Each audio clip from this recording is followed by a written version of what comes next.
श्री शिवाय नमस्तुभ्यम। हर हर महादेव। पूज्य गुरु जी ने अपनी कथा में बैसाख माह में किए जाने वाले कुछ उपाय बताए हैं। इसी श्रृंखला में मैं आज आपको इस वीडियो में 2 उपाय बताने जा रही हूँ। यह उपाय किसके लिए करने हैं और कैसे करने हैं, आइए जानते हैं। पहला उपाय है 2 कलश और 3 नाम का उपाय। यह उपाय उन लोगों को करना चाहिए जिन पति पत्नी के संतान नहीं है, जो संतान प्राप्ति के इच्छुक हैं, या जिनके संतान तो है लेकिन वह संतान संस्कारी नहीं है, उनके कहने में नहीं है। तो बैसाख माह में आप इस उपाय को ज़रूर करिए। यह उपाय दोनों पति पत्नी ने करना है और बैसाख माह में किया जाए तो ही इसका लाभ होता है। तो इस उपाय को करने के लिए आइए जानते हैं क्या चाहिए। लेकिन उससे पहले आपसे प्रार्थना है, कृपया वीडियो को लाइक कीजिए, चैनल को सब्सक्राइब भी कीजिए। इस उपाय को करने के लिए आपको 2 लोटे की आवश्यकता होगी। एक पात्र आपने लेना है मिट्टी का कलश आपको चाहिए और एक आपको चाहिए तांबे का कलश। इन दोनों में आपने जल भर लेना है। पति पत्नी दोनों साथ में इस उपाय को करेंगे। दोनों लोटों में जल भर के आपने जाना है बड़ के वृक्ष के पास। जी हाँ, बरगद का वृक्ष आपको स्क्रीन पर दिखाई दे रहा है। जल कैसे पकड़ना है?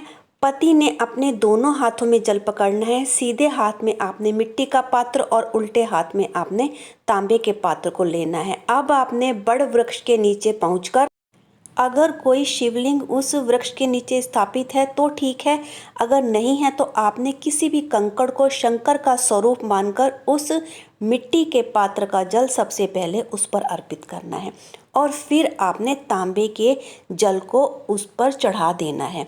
अब आपने जल चढ़ाते हुए 3 नामों का स्मरण करना है दोनों पति पत्नी ने। नाम आप ध्यान से सुनिए। पहला नाम है माता प्रसूति, माता प्रसूति। दूसरा नाम है दक्ष प्रजापति, दक्ष प्रजापति। और तीसरा नाम है माता वीरणी, माता वीरणी। अब यह भी जान लीजिए कि दक्ष प्रजापति कौन है। दक्ष प्रजापति भगवान ब्रह्मा के पुत्र हैं और माँ उमा पार्वती के पिता हैं। माता प्रसूति दक्ष की पहली पत्नी है और माता वीरणी दक्ष की दूसरी पत्नी है।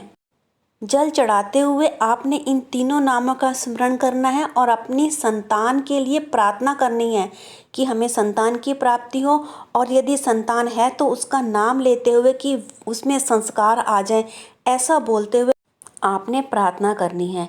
यदि संतान नहीं है तो उसकी प्राप्ति आपको बहुत ही जल्दी होगी इस उपाय को करने से, और यदि संतान है, वह संस्कारी नहीं है, तो उसमें संस्कार बहुत ही जल्दी आएंगे।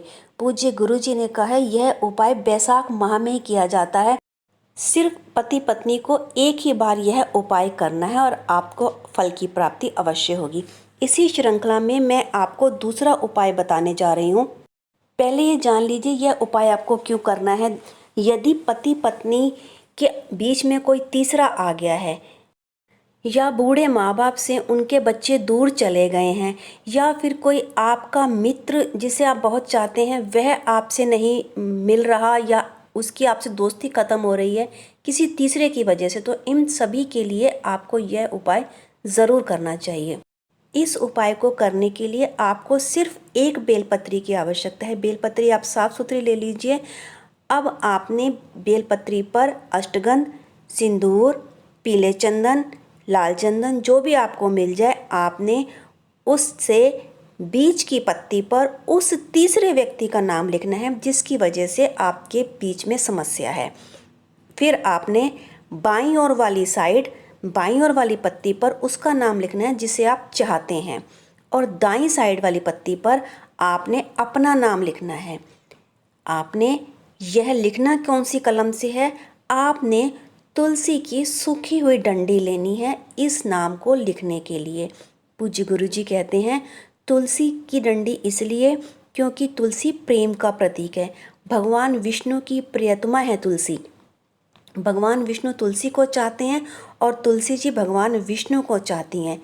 इसके बाद आपने इस बेलपत्री को लेकर के जाना है शिव मंदिर जाकर आप पहले जल चढ़ाइए। उसके बाद आपने उस बेलपत्री को शिवलिंग पर अर्पित करना है चिकनी साइड शिवलिंग को टच करेगी। श्री शिवाय नमस्तुभ्यम का जाप करते हुए आपने इस बेलपत्री को शिवलिंग पर अर्पित कर देना है। बैसाख महीने में यदि आप यह उपाय कर लेते हैं तो उस तीसरे की समस्या आपके जीवन से समाप्त हो जाएगी। आपके घर में खुशियों का संचार होगा। पूज्य गुरु जी के यह उपाय मैंने आपको बताया। वीडियो अच्छी लगी तो कृपया वीडियो को लाइक कीजिए, चैनल को सब्सक्राइब कीजिए। हर हर महादेव।